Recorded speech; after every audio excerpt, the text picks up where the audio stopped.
কাউকে কিছু বলতে হবে না, প্রবাসী ভাই বোনদের পক্ষে থেকে আমি একাই ঝড় তোলার জন্য যথেষ্ট। আপনারা শুধু আমার পাশে থাকেন।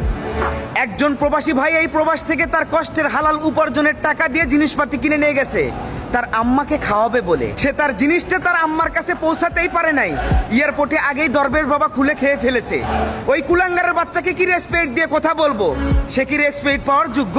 প্রবাসীদের কষ্টের উপার্জনের টাকার জিনিসপাতি যারা চুরি করে ভোগ করতেছে তারা কখনো মানুষের বাচ্চা হতে পারে না। আমার প্রিয় দেশের মানুষের কাছে একটা আর্জি, আমাদের দেশের জন্য প্রবাসীদের অবদান বেশি নাকি ওই এয়ারপোর্টে বসে থাকা কয়েকজন কুলাঙ্গারের অবদান বেশি? তাহলে এয়ারপোর্টের ওই কয়েকজন কুলাঙ্গারের হাতে প্রবাসীরা প্রতিনিয়ত নির্যাতনের শিকার হচ্ছে, আর আপনারা কেন কোনো প্রতিবাদ করতেছেন না সেটা বসে বসে দেখতেছেন। প্রবাসীদের পক্ষ থেকে এটা আমার ন্যায্য দাবি, আমার দাবি মানতে হবে। আগামীতে প্রবাসীদের জন্য এয়ারপোর্টটা ঠিক রেল স্টেশনের ন্যায় করে দিতে হবে। আমাদের ইচ্ছে মতো আমরা উঠবো, নামবো, যাবো, আসবো। কোনো কুলাঙ্গারের বাচ্চা যেন আমাদের ব্যাগ চেকিং করতে না আসে।